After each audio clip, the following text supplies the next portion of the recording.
ketika Presiden Amerika Serikat Donald Trump kembali mengancam dunia dengan kebijakan dagang kerasnya, tak sedikit negara yang gemetar.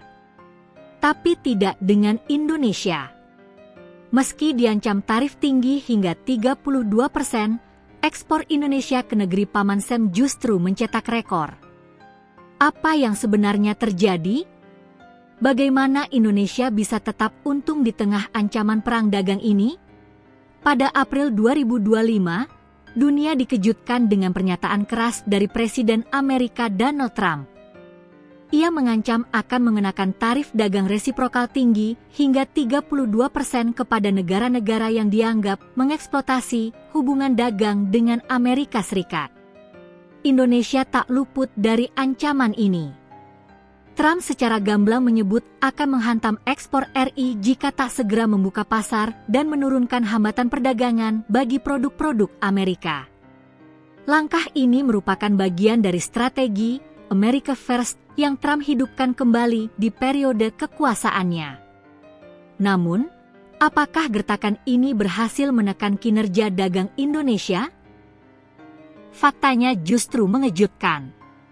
Alih-alih merugi, Indonesia malah mencatatkan surplus perdagangan ke Amerika Serikat sebesar 8,57 miliar US$ sepanjang Januari hingga Juni 2025. Angka ini bukan hanya tinggi, tapi naik signifikan dibanding periode yang sama pada 2024 yang hanya mencatatkan surplus 6,45 miliar US$. Dari sisi ekspor non-migas saja, Indonesia berhasil mengirimkan barang senilai 14,78 miliar US$ ke Amerika, naik sekitar 11,52% dari tahun sebelumnya. Sementara itu, impor non-migas dari Amerika ke Indonesia hanya tumbuh 6,84% menjadi 4,86 miliar US$. Artinya, neraca masih sangat menguntungkan bagi Indonesia. Mengapa justru terjadi kenaikan ekspor? Beberapa analis menyebut, adanya ancaman tarif justru membuat para eksportir Indonesia mempercepat pengiriman barang ke Amerika sebelum tarif benar-benar diberlakukan. Selain itu, banyak perusahaan Indonesia yang melakukan diversifikasi produk ekspor dan memperbaiki kualitas serta efisiensi logistik sejak awal 2025. Negosiasi yang dibuka oleh Trump selama 90 hari sejak April juga memberi ruang bagi Indonesia untuk bergerak cepat dan mengoptimalkan peluang sebelum aturan tarif diperketat.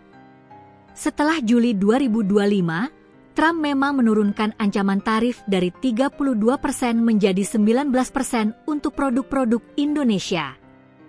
Namun, ia kembali memberi ruang negosiasi agar tarif ini bisa ditekan lebih rendah dengan target ideal tarif dasar 10%.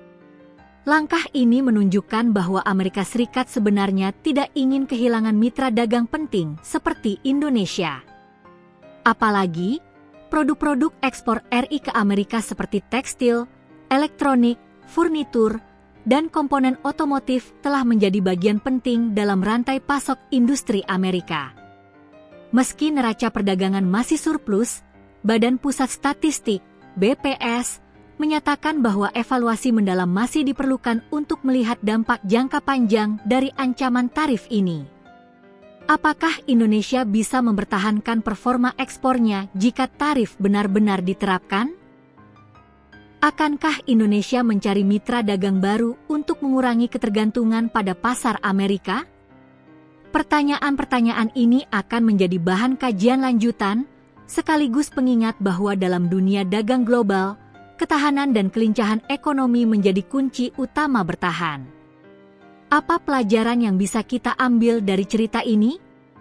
Bahwa dalam menghadapi tekanan global, Indonesia tak boleh tunduk begitu saja. Dengan strategi yang tepat, ancaman bisa diubah menjadi peluang. Jika Anda suka dengan konten seperti ini, jangan lupa like, subscribe, dan nyalakan lonceng notifikasi.